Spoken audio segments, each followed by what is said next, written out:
בזמן הפרסומות הצטרפו אליי דוקטור ציון בן אלי וגם רביב פלג, מטפל בשיאצו ובהידרותרפיה. נתחיל איתך, דוקטור בן אלי. הטריכוטילומניה היא חוסר היכולת להתגבר על הדחף למרוט את השיער. בדרך כלל הדחף הוא כל כך חזק עד שנוצרות קרחות. למה זה קורה?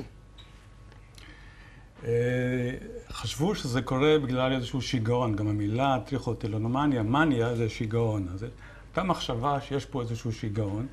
האמת שזה לא כל כך שיגעון, אולי זה שיגעון לחשוב שזה שיגעון כזה, אלא זה איזשהו הרגל שקורה בגיל צעיר. אני, ממקרים שיש לי, ויש פניות כאלה ככה מדי שבוע, יכול להיות משהו מאוד מקרי, של בדרך כלל בגיל ההתבגרות, איזו נערה רואה חברה תולשת, והיד שלה גם כן הולכת לשם, ואז היא נהנית מזה באותו רגע, ולאט לאט זה הופך להרגל, והיד מתחילה לנוע לכיוון השיער עוד פעם ועוד פעם ועוד פעם, והתפיסה שזה שיגעון, זאת הבעיה. זאת אומרת, כשההתייחסות הסביבתית היא, וואה, יש פה מחלה, יש פה בעיה קשה, אז מתחילה הבעיה. כן, אבל אם בחורה צעירה פתאום מגיעה למצב שיש לה קרחות בראש, כי היא מושכת שיער, כי היא נהנית מהכאב, יש פה בעיה, אתה לא יכול להגיד שאין פה בעיה. יש פה בעיה, בהחלט. אני מדבר על הצד הטיפולי. זאת אומרת, מה עוזר? האבחון לדעתי הוא יותר שאלה גם של יעילות טיפול. זאת אומרת, אם אני מאבחן את הבעיה כשיגעון, אז מופיעה נערה כזאת, יש לך, זה משהו לא נורמלי, יש פה בעיה. אתה מדבר בעיקר על נשים או בעיקר על, או זה גם בגברים מופיע? בעיקר נשים. כי אני הכרתי רב שהיה מורט את שערות זקנו והיו לו קרחות בזקן. כן. כן. יש גם אצל גברים, אבל רוב התופעה נפוצה יותר אצל נשים. ואתה אומר שזה מופיע בגיל ההתבגרות בדרך כלל? זה מתחיל, יכול להתחיל בגיל ההתבגרות. יש גם תלונות על ילדים קטנים, שהורים מתלוננים שילדה תולשת או הילד תולש, ואז זה בעיקר עניין של איך ההורים מגיבים לזה, וזה יכול להתפתח לבעיה יותר חמורה או פחות חמורה. זה רק עניין התנהגותי? או רק עניין של מודה שהיא ראתה חברה שלה עושה? או זה מעיד על איזושהי מצוקה או בעיה הרבה יותר עמוקה מבחינה נפשית? זה מה שמפתיע. שזה, מהניסיון שלי, זה לא בהכרח מעיד על בעיה, על מצוקה עמוקה, ממש לא. לפעמים בגיל ההתבגרות, ששם הבעיה היא יותר קשה לטיפול, בעיקרון אפשר לטפל בבעיה, מניסיוני, 22 ומעלה, יש תוצאות מאוד טובות, עד כדי 90% הצלחה, כן? בגיל ההתבגרות מתווספות כל מיני בעיות נוספות בדרך כלל, וגם נכנסת תגובת ההורים שהיא בעלת משמעות מאוד חשובה לעצם הבעיה.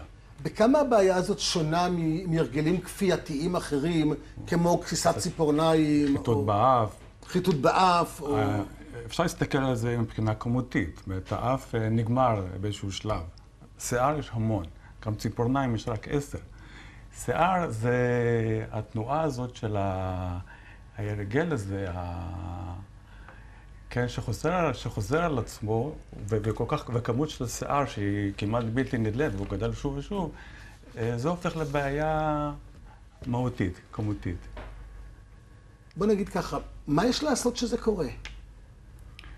בדרך כלל אי אפשר להפסיק את זה לבד. כן.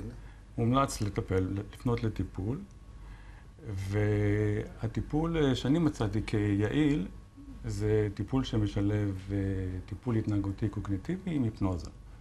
כן. בוא תגיד לנו מה הטיפול הקוגניטיבי ההתנהגותי, ומה הטיפול ההיפנוטי שאפשר להציע, כן. ומהו השילוב. תראה, יש פה באמת, יש בצורת ההתנהגות הזו, יש גם איזה תענוג גם. יש איזה תענוג בלגרד, בלחטט באף, יש איזה תענוג. וקודם כל צריך לוותר על התענוג הזה. תהיה נכונות לוותר. אני מוותרת להתענג על התלישה. לא כל אחד מוכן לוותר. לא מי שמשן אין מוכן לוותר, לא מי שמחטט באף. ויש נערות שבאות, ובבדיקה ראשונה של מוטיבציה, הן לא מוכנות לוותר על התענוג הזה. אין מה לעשות. כלומר, אנחנו מדברים על תהליך, על בעיה כפייתית, ובכל בעיה כפייתית, האדם מרגיש דחף מסוים לעשות את הדבר הכפייתי שלו, שעושה אותו זה מביא לו סיפוק. אתה אומר, אם אדם לא מוכן לוותר על הסיפוק, אי אפשר לעשות. בראש. אם הוא מוכן לוותר בראש, כן. הנה. כאן אנחנו רואים בחורה כמעט קרחת למעלה. כן, אם למשל דפנה נקרא לה, כן, מוכנה לוותר, שם מקרי. שם בדוי, כן. שם בדוי.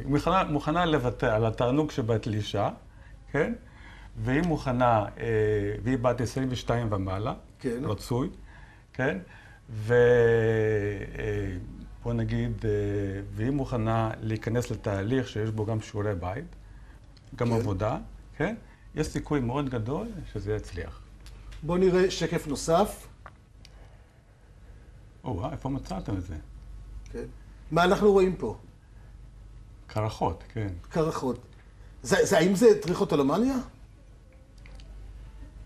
זה מצב קיצוני של התופעה? יכול להיות, אני לא רופא, אבל יכול להיות... אתה פסיכולוג, כן, אני פסיכולוג, לא רופא. הקדמנו ולא אמרנו, כן. אבל יכול להיות, יש תופעות חריפות של טריכוטולומניה, שהן מתבטאות בממש אזורים של קרחת, ואז גם יש פאות שיכולות לעזור. בוא נדבר מה אתה עושה בטיפול. מה אני עושה בטיפול? אז א', יש בדיקה של המוטיבציה, כן? שיש נכונות, יש רצון, ואז יש תהליך שבו אני לא סתם היד שלי נע, כי יש איזו תנועה של היד. הטריכו היא כל כולו בידיים.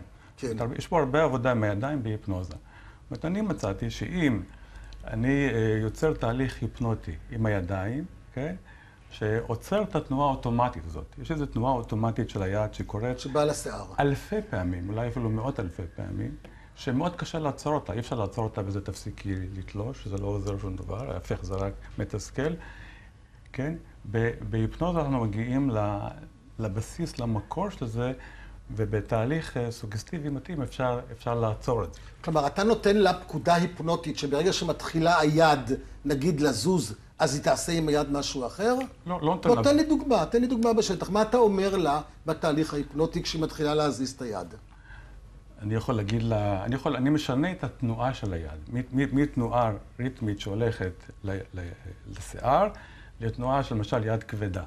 היד נעשית כבדה וכבדה, והיא יורדת למטה ולמטה, ואין לה שום רצון לנוע לכיוון השיער, ואז אנחנו יכולים להכניס סוגסטיות נוספות, כמו למשל, הייתה אצלי מישהי שהיא מוטיבציה מאוד גבוהה, כי היא רצתה להתחתן בעוד חצי שנה, והפנטזיה שלה הייתה להופיע בחתונה עם שיער גולש, שיער מלא גולש. ואז בתוך זה, והנה את צועדת בחתונה, לתוך כן, לטקס, ושיער גולש, וכולם מסתכלים על השיער שלך, ואלה דברים שיש להם השפעה חזקה, ומניסיון, מי שנכנס לזה, זה עובד. כלומר, חלק מהעניין הוא גם טיפול, כפי שאתה אמרת, הקוגניטיבי בביוריסטי, כלומר, לעבוד גם על השכל וגם על ההתנהגות, לשנות את ההתנהגות דרך החשיבה, ואתה מוסיף את הפקודות ההיפנוטיות, שברגע שכאילו היד זזה קדימה, במקום שהיא תעלה למעלה, היא תרגיש כבדות ותרד למטה. ועוד הרבה דברים אחרים שקצרה פה היריעה מלאה. תודה רבה דוקטור בן ציון בן אלי, ורק נזכיר